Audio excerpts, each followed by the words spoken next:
everyone, I'm Kirsten Davidson, your host and creator of my wellness podcast, Mind the Gaps, where we work on surrendering our typical ways of looking at life to step out of our comfort zone and into our growth zone. Welcome to episode number 24, Psychological Wealth, where we'll unpack what it means to feel truly abundant, rich, and fulfilled on an internal level by becoming more attuned to our mental piggy bank and learning how to replenish it no matter our circumstances on the outside. For all things Mind the Gaps, you can find me on Instagram at kirsten.davidson in addition to my new website, mindthegaps.co. If you like what you hear today, taking a moment to rate and review the podcast episode is always greatly appreciated. We couldn't do this without your support, so thank you so much for tuning in, and I hope you enjoy.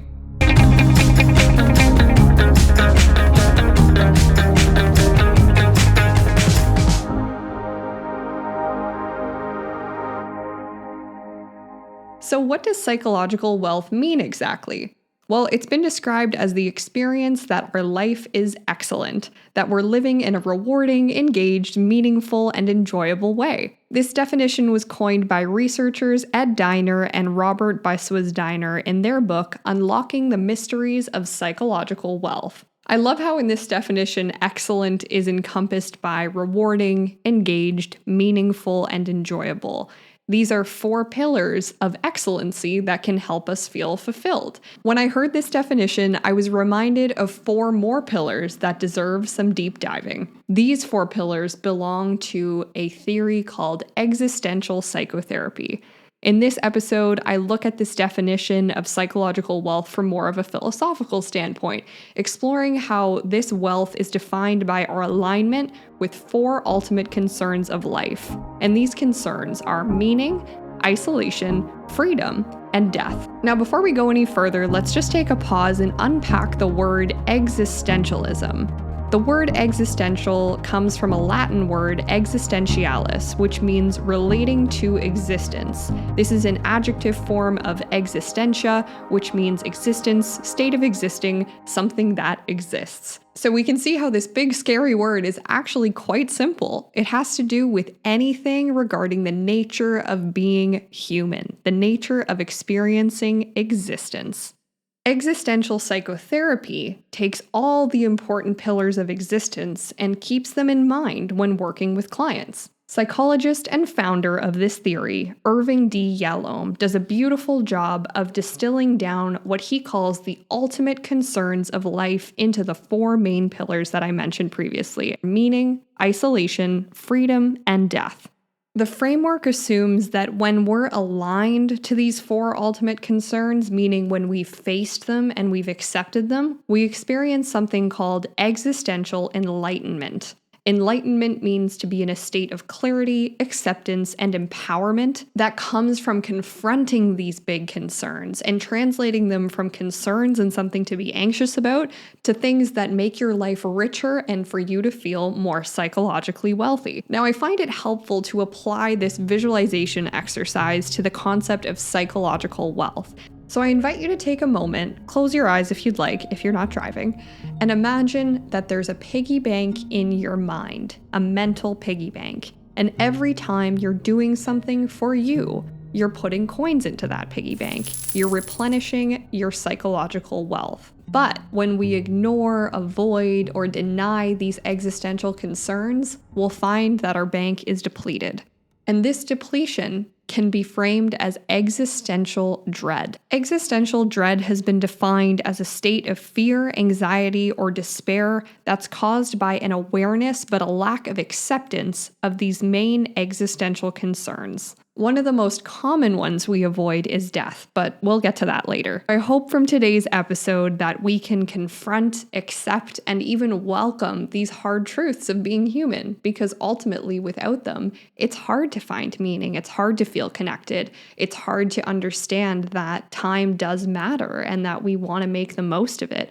if we didn't have finality in our lives, if we didn't have connection, if we didn't have freedoms, then we're not going to feel like we're participating in our own lives. We're not going to feel like we're living intentionally. And ultimately, no matter how much material stuff we have, it's the richness and the fullness of our mental piggy bank that counts. So I'm excited to dive in and to conceptualize each of these main concerns in life: meaning, isolation, freedom, and death, as 4 different types of currency that we get to put in our mental bank accounts. The first type of currency that I thought we could dive into is meaning. So confronting our need for meaning as humans can help drive us to seek purpose and depth in our experiences. A mental piggy bank that's full of meaning belongs to an individual that's good at being a storyteller.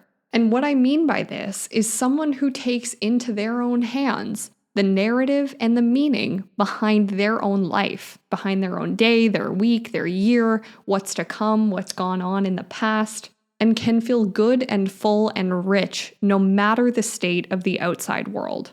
You could find meaning in a small task like putting away your laundry. You could also find meaning in being a brain surgeon and saving someone's life. And ultimately, neither of those 2 activities have meaning inherently. It's whatever we attribute to it. So if the brain surgeon is caught up and low in his mental piggy bank, he might miss out on all of the coins of meaning that could be slotted in there that day by saving someone's life. He might not be open to receiving them. And someone who's folding their socks mindfully and feeling grateful for the fact that they have socks might feel like that filled their mental piggy bank that day. And as I'm saying all this, I'm reminded of a Shakespeare quote that says, "There's nothing good or bad, it's the naming of it that makes it so." I'll say that again. There's nothing good or bad, it's the naming of it that makes it so. And I love that quote because it's a reminder that we are the architect of our own lives. No, we can't necessarily control what we experience, but we can control how we respond to it. And we can control how much meaning we attribute to the small things and the big things in our lives.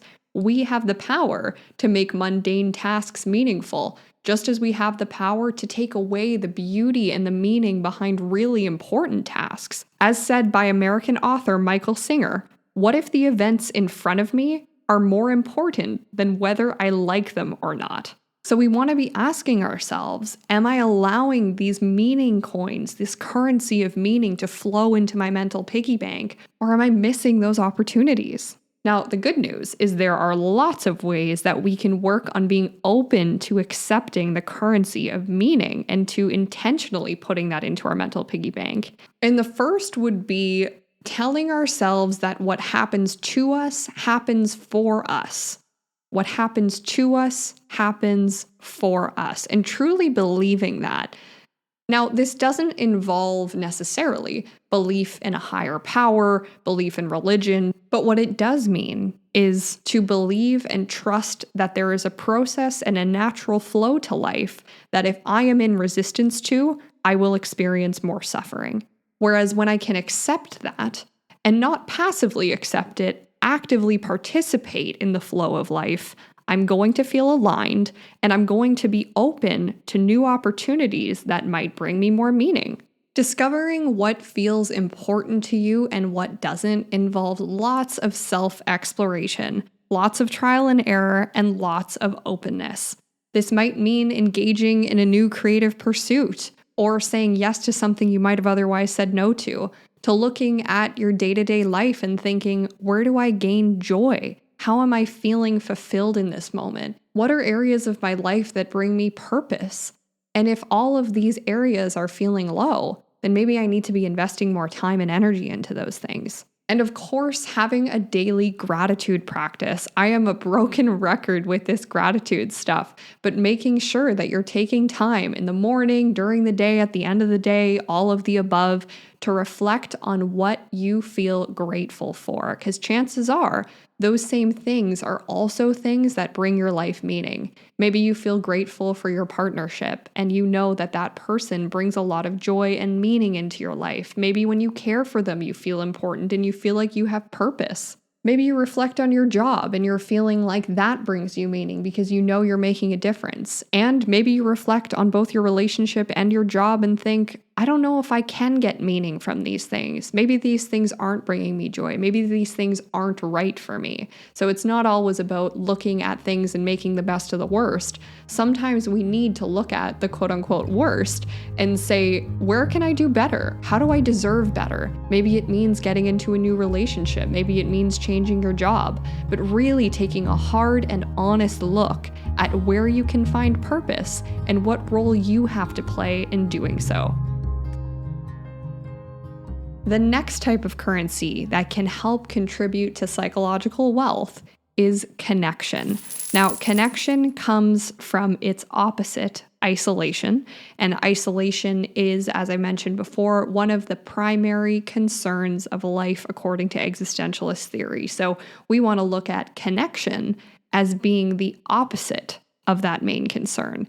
Isolation acknowledges that no one can fully share or understand our inner world, but a psychologically rich life involves forming deep and varied connections with each other, learning from different cultures, and nurturing meaningful relationships that can help to protect against loneliness and enhance our mutual understanding of one another. And that's the beautiful thing about meaningful relationships, is not only does it protect against feeling isolated, it provides grounds for us to learn more about ourselves in connection to others. And as famously quoted by Brené Brown in her book, Atlas of the Heart, our connection with others can only be as deep as our connection with ourselves.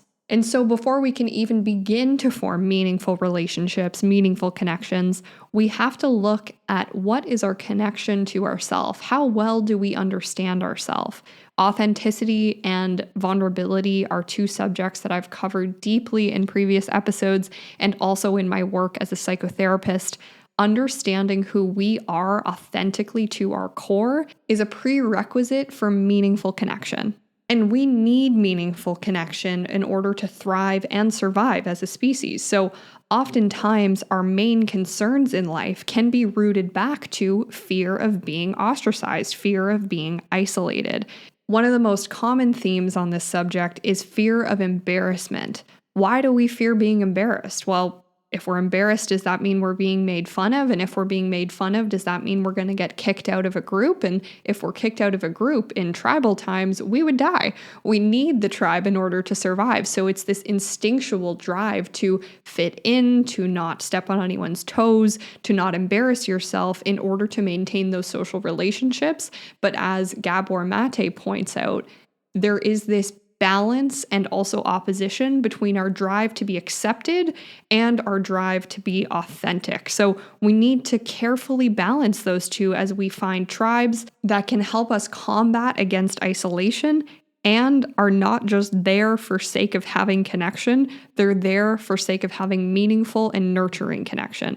Back to the piggy bank analogy. If you have, for example, a friendship that you feel is draining you, then that connection in and of itself is not filling your psychological piggy bank. It actually is probably taking from it. So your bank is being depleted by this relationship. And that's when we want to look at the nature of the relationship itself and figure out, is that something I want to continue with? Now, if you have a meaningful relationship, you'll notice that being around that person fills you up. This means that you're feeling psychologically enriched, you're feeling like you can fully be yourself, and you're noticing that that interaction adds to your life rather than taking away from it. And one of the ways that I advocate for doing this type of check-in is focusing on what's called relational self-care. So this is looking at self-care as who are the people that I'm letting into my physical and emotional environment. These relationships, that's where the word relational comes from here, are contributing to whether or not I'm taking care of myself. Am I allowing people in my environment to take advantage of me? Or am I feeling like these people are lifting me up?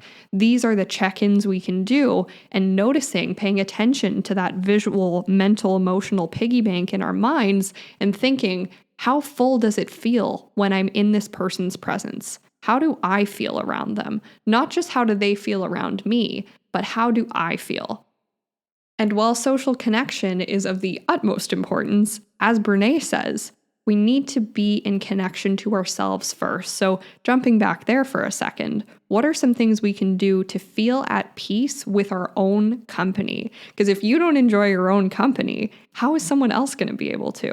We need to look inward and say, what are some things I can do to be at peace with me? And taking steps to doing that, to being okay with the stillness, to being in your own company, sometimes requires doing the deeper dive. And this might mean going to therapy. This might be sitting with yourself and challenging yourself to be in stillness, to be in silence, to even feel bored, and to then get curious about your own mind and understand how it ticks. One of my favorite ways to do this is through the practice of meditation. So to really sit down, practice mindfulness, engage in the now, and be with you without distraction, without disturbance, and without judgment either. And another really interesting avenue for understanding our connection to ourselves and to others is through psychedelics. Now, this is something that's being explored in research in a therapeutic context. And it's interesting how one of the key defining features of having a psychedelic experience is losing yourself in connection to the universe. So understanding that you belong to something greater than yourself. And in that understanding, that profound shift from I am me and you are you to we are we is understanding that we are all connected. And I know that that phrase gets used in a way that might sound cheesy or gimmicky, but this does go back down to science on a quantum level, that we all come from the stars, literally. We are from the particles and from the elements in the stars. And when we can think about ourselves as these sort of cosmic beings, it can change the way we relate to one another. How amazing is it that some supernova in the sky created an element that now exists on the periodic table that now makes up who I am and who you are? We're made up of the same stuff, so shouldn't we have a little bit more compassion towards one another? Shouldn't we be a little bit more curious about what it is that makes us all work in unison instead of leaning towards isolation? For more on the science behind this interconnectedness, I highly recommend reading Michael Singer's book, Living Untethered, and Greg Braden's book, The Divine Matrix. And now we'll take a look at freedom as a currency for mental well-being. What I think is interesting about this one is that it can be easily classified as a burden or a gift. So freedom as a burden means feeling overwhelmed by the choice that we have in our own lives. But freedom as a gift can compel us to shape our lives more intentionally. And in a psychologically rich life, this means embracing our autonomy and using our freedom to explore new perspectives, ideas, possibilities, endeavors, rather than looking at it as something that's burdensome. And I want to be very clear that the freedom I'm talking about here is psychological only. Freedom in the physical world is a privilege. Some people don't have the options for certain freedoms. And the first person who comes to mind when I think of that is author and Holocaust survivor Viktor Frankl. He wrote Man's Search for Meaning, and in that book, he recounts the terrible, heinous experiences of being in a concentration camp, and yet continued to advocate that no one could strip him of his inner ability to grow and of his inner world, inner psychological wealth.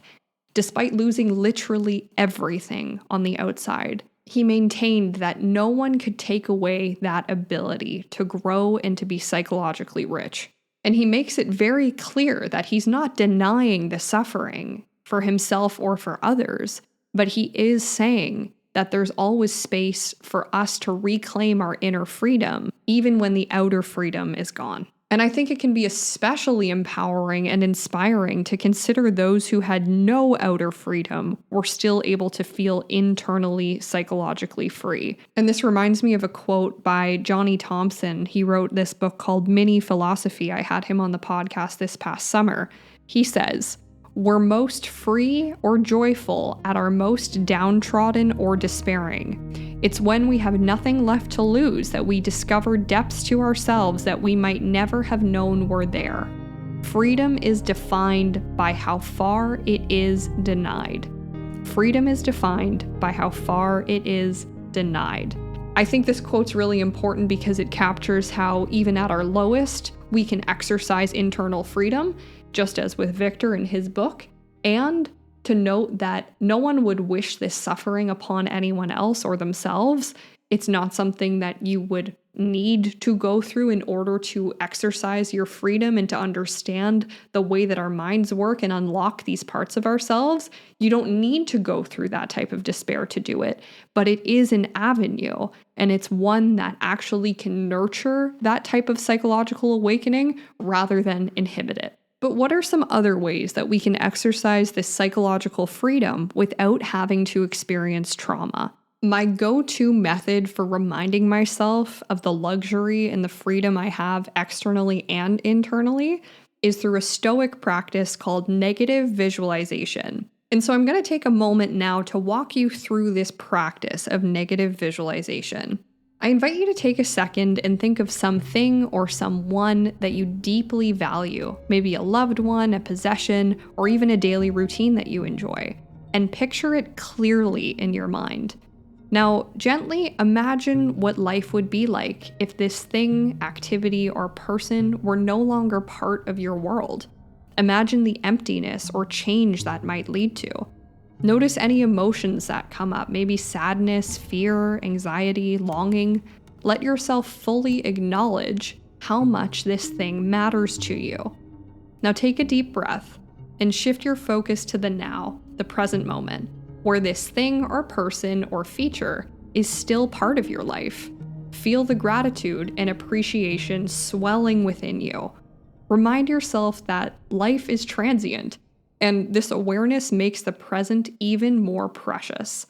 Being able to carry this deep sense of appreciation throughout the rest of your day and the rest of your life is extremely important in being able to shift this sense of freedom from being burdensome to being a gift. Because what a gift it is to have the freedom to have that relationship with that person, to have that daily activity, to have that possession, to look at what are the things in my life that I'm super grateful to have by first considering their supposed absence and then reminding yourself that they are here, and then making the choices to continue to invite more of those good things into your life, and to notice how full your piggy bank gets every time you make one of those choices. One of the choices that's going to lead to you feeling empowered and intentional in your life. And last but certainly not least, we have death as the ultimate concern. And I say death is the ultimate concern because it encompasses meaninglessness, freedom, and isolation. And without death, the other ultimate concerns would either lack meaning or require an entirely new one. Because of this, the weighty significance of death is not to be ignored. And you might already be thinking, is death a currency? Yes, it is. It's a currency that affords us the opportunity to live a more meaningful life, and we're going to unpack why. I'll start off with a description on the importance of death by British author and journalist Oliver Burkeman. He talks about how we manage our time because of our inevitable end. He says that if you knew your life would never end, then the answer to my question, should I do X today or should I do Y today, would be, who cares? It doesn't matter because there's always the next day and the next day and the next day. And so we can start to see that the fact that life is finite is what can contribute to its beauty. Research has shown that our awareness of our own mortality can lead to a heightened appreciation for the fleeting nature of life. This awareness can motivate us to seek diverse and meaningful experiences, embrace challenges and opportunities, and enrich our psychological landscape. So being in tune with the fact that there is an end date, and one that we just can't predict, can be helpful at motivating us to live more fully now. And to be in this mindset is to be an existential enlightenment, to feel enriched by acknowledging that our time is finite. But on the flip side, to be an existential dread when considering death is to allow death to be, as Wedding and Corsini say in their 2019 article, the quote-unquote distant thunder at the picnic that is our life.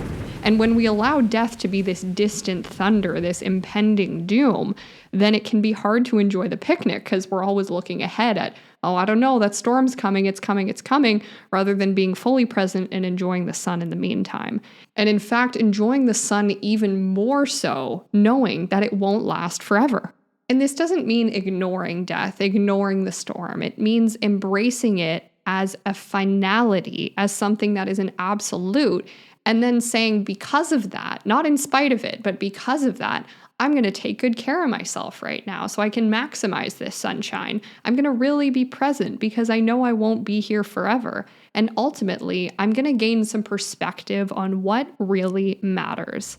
And this is where considering death can also help us find meaning. It can help us make connections that truly matter and let go of ones that don't. And it can help us lean into the freedom and the luxuries that we have within ourselves. As researcher Colosimo says in their 2018 research article, death is embedded into who and what we are. Death is embedded into who and what we are. And so we can't exactly live an authentic life while simultaneously denying the fact that we are all going to die. And it's interesting because we'll see our comfortability on discussing death varies widely across the world. So in Canada and the US, death is often medicalized and seen as a taboo subject. So it's often avoided in casual conversation, and mortality is not a mainstream subject. We also see this type of thinking in South Korea and in China, where discussion around death is considered disrespectful and even a bad omen. But in other areas of the world like Japan, Mexico, and Scandinavia, death is seen as a natural part of life, and open discussions are welcome and even integrated into their cultural practices. And so it's not surprising that there's less death anxiety in the latter cultures, where the discussion around death is more open and accepting rather than avoidant. And so apart from the philosophers in North America, we want to integrate death as more of a natural part of conversation so that it doesn't come as a surprise. Because like I said before, it's the one part of life that's guaranteed. Now, I want to take a second to normalize that it's completely acceptable and completely understandable that the initial feeling when we think of dying or think of others dying is fear and anxiety. However, we have the ability within us to overcome that fear that could otherwise be debilitating and harness it as motivation and gratitude. And one way that I like to promote this is through an exercise called double awareness. Double awareness comes from existential psychotherapy, and it refers to our ability to hold two truths simultaneously. And these two truths are: 1, I understand that death is a fundamental reality of life. 2, I have the capacity to live fully and meaningfully despite this awareness. Holding these two in tandem is what makes death a currency. This concept can help us confront death by acknowledging mortality without becoming paralyzed by it. And instead of avoiding death, when we practice this double awareness, we're better able to integrate it into our daily lives, to integrate the subject of death into our daily lives, using it as a motivator to cherish the now, to pursue goals that are aligned with your true self, and to embrace authentic living. It balances the dread with the enlightenment and ultimately turns death into a currency that can overflow your mental piggy bank. As said by German theater practitioner, playwright, and poet Bertolt Brecht, do not fear death so much, but rather the inadequate life. Let's now return to our first definition of psychological wealth: the experience that our life is excellent, that we're living in a rewarding, engaged, meaningful, and enjoyable way. I invite you to take pause now and to think about the 4 ultimate concerns and their 4 respective currencies. The currency for facing meaninglessness is meaning, and the currency for facing isolation is social connection. The currency for facing the burden of freedom is the gift of freedom. And finally, the currency of facing the fear of death is the empowerment that we can gain from it. So I encourage you to gift yourself the daily check-in on your mental bank account to think about, how psychologically wealthy am I today? What's made me feel free and meaningful and grateful for the life that I have? And maybe what are the things that haven't contributed to that? As we start to practice this mindful exercise of checking in on our mental bank account, We'll become more attuned to what enriches us and what depletes us, what adds to our life and what takes away from our life. And your bank account is completely unique to you. Your piggy bank is yours and yours only, so you get to decide what goes in and what comes out. And the better you understand your mental bank account, the better you understand yourself, and vice versa. When you know what makes you feel fulfilled, what makes you feel psychologically wealthy, you get to build the life that you desire and that you deserve.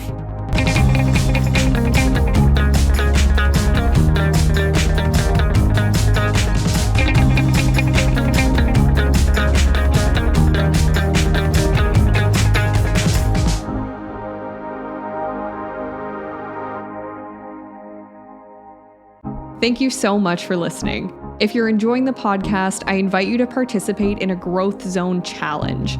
I invite you to take a moment, a second, a gap in your day right now and share this episode with 2 other people. Thank you for minding the gaps with me. I'll see you next time on the journey out of our comfort zones and into our growth zones.